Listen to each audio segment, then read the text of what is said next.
Welcome back to the listener's commentary on the New Testament. We are continuing our study of Romans chapter 3. And in this session, we want to look at just a few short verses right at the end of the chapter, Romans 3, 27 through 31.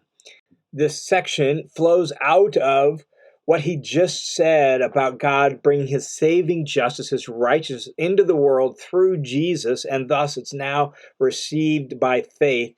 It draws out just several really quick and important implications of that fact, and it does so by asking and answering three questions.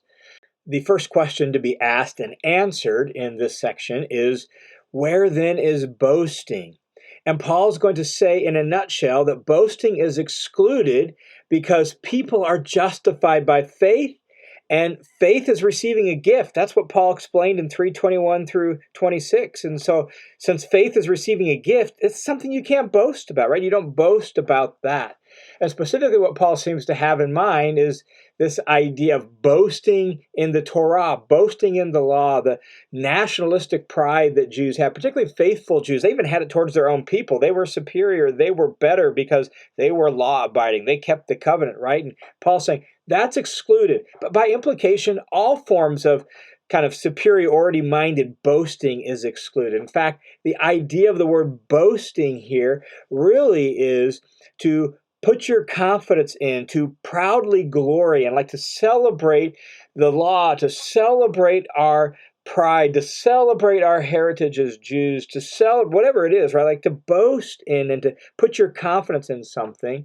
Notice what Paul says then in verses 27, 20. Let's read his thought. He says, where then is boasting?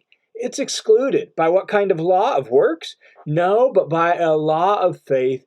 For we maintain that a person is justified by faith apart from works of the law. And so the fact that Paul has just explained in 3:21 through 26 that it is received, God's righteousness is received and experienced by faith in Jesus, means that boasting, particularly boasting in the law, well, that's excluded. You can't boast in that. And so there is no place for boasting because we are simply receiving a gift of God's grace and living in loyal union and partnership to Him. The second question that Paul asks and answers here is God the God of the Jews only or also of the Gentiles? And the answer Paul's going to give is, well, no, God's the God of the Gentiles also, since God is one, and God's going to justify Jew and Gentile the same way, by faith. Here's the way Paul says it. In verse 29, he says, or is God the God of Jews only? Is he not also the God of Gentiles? Yes, of the Gentiles also, since indeed God who will justify the circumcised by faith and the uncircumcised through faith is one. Just clarify what he's getting at.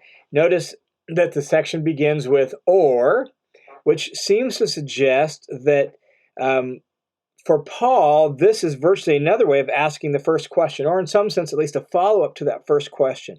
And the idea seems to be that everyone who gets justified will only be justified by faith. That's what Paul just said in verse 28.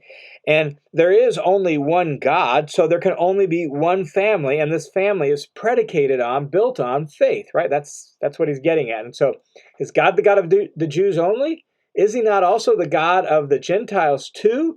Yes, he's the God of the Gentiles too. Why? Well, because the God who's going to justify the circumcised, that is the Jews, is going to do so by faith. He's also going to justify the uncircumcised, that is the Gentiles, by faith. And God is one. And since God is one and is going to justify Jew and Gentile the same way, there's only one family made of Jews and Gentiles together. Paul will explore that implication much more fully in Romans 9, 10, and 11. The third question that Paul asks and answers in this section is, well, do we nullify the law through faith? Well, Paul, you're making such a big deal out of faith. You're bringing Jews and Gentiles together on the basis of faith. You're saying that we're all justified by faith, and so there's no place to boast in the Torah. So do we actually nullify the law, cancel out the law through faith? And Paul's answer to that is, no, indeed, we actually establish the law. Here's what he says in verse 31. Do we then nullify the law, the Torah, through faith? May it never be. On the contrary, we establish the law. Notice that faith and law here stand in contrast. That's not because there wasn't faith under the Old Testament, under the Old Covenant. Indeed, there was. Abraham was actually justified by faith in Genesis 12, Genesis 15, and places like that, right? And so, no, there certainly was faith. In fact, at the heart of the Old Testament is faith. So it's not that there wasn't faith in the Old Testament. The reason law and faith stand in contrast to each other here is because faith isn't my faith or your faith per se, but faith as the way to relate to God now. Jesus-centered faith, Jesus-focused faith. And so when Paul uses the word faith here, he's using it in terms of the new reality that has come, the but now of Romans 3:21. A new situation has arrived where God's people are marked out by faith in Messiah, not by keeping the Torah. And so that's how he's using faith and law here. That in itself is really important for understanding what he's getting at. Not only that, part of what it means to establish the law here is to put it in its proper place, to fulfill it, to put it in its proper intent, right? The Jews had taken the law and made it really part of a kind of a nationalistic boast. They had made it a thing that excluded the Gentiles. They had failed to be a light to the Gentiles, and they bragged about their superiority, at least segments of the Jews did. And Paul wants to put this in its proper place. And so by emphasizing that people are justified by faith, people live by faith and loyalty to God, and that's the centerpiece of their justification, and thus demoting the law and also putting the law in its proper stage in salvation history. Paul is taking the law and he's establishing it by saying the law had a specific time period it operated in, and the law had a specific job it was to do, and that job was to lead to faith in Jesus. That day has come, and so now the law's job has been fulfilled. It's time to move on from it. It's time to move forward. If you want to read more fully Paul's thoughts on this, you can look at Galatians chapter 3, where Paul really has a full argumentation in a shorter space where he explains this, and he helps us realize that the law had a specific job to do for a specific time. That job is complete. That time is over, and now the way to relate to God is faith in Jesus, faith in the Messiah. And that's how Paul says he's establishing the law by teaching justification by faith. I think this is very similar to the point Jesus is making in Matthew chapter 5, verse 17, where he says that he did not come to abolish the law, but to fulfill it.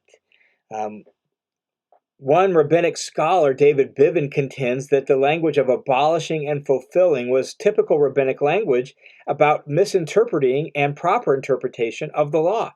And this actually fits very well with what Paul does here in Romans 3 and then on into chapter 4, where in chapter 4, Paul is going to bring up Abraham and the Old Testament to say that ultimately, really, the way the law was supposed to function was as a means of leading people into loyal union with God, loyal, faithful obedience to God. And so when Paul says that he actually is establishing the law through teaching justification by faith, what he's saying is this is the proper way we're supposed to understand the law. This is the proper use of the law. This is the proper interpretation of the law.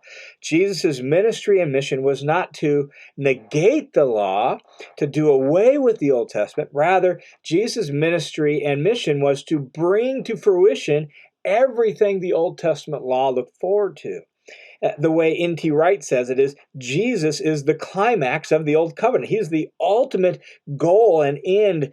Everything it was working forward to is fulfilled in, caught up in, summarized in, and achieved in Jesus. He's the climax of the Old Covenant. One of the analogies I like to use for that is the analogy of pregnancy and childbirth. Childbirth does not abolish pregnancy. It ends it, but it doesn't abolish it. Childbirth fulfills pregnancy. It brings pregnancy to its proper termination point, to its proper goal, to everything pregnancy was about is childbirth. So even though childbirth brings pregnancy to an end, it doesn't abolish it. It doesn't nullify it. It fulfills it. It establishes it. And that's the very same point Paul is making here in Romans chapter 3. So to summarize this short little section, Justification by faith in Jesus excludes boasting because we're now just simply receiving a gift of God's grace. It forms one new family made up of Jews and Gentiles, marked out by faith in Jesus Messiah, and that actually fulfills, establishes what the law was supposed to be all about and what the law was working for and working towards throughout its whole history.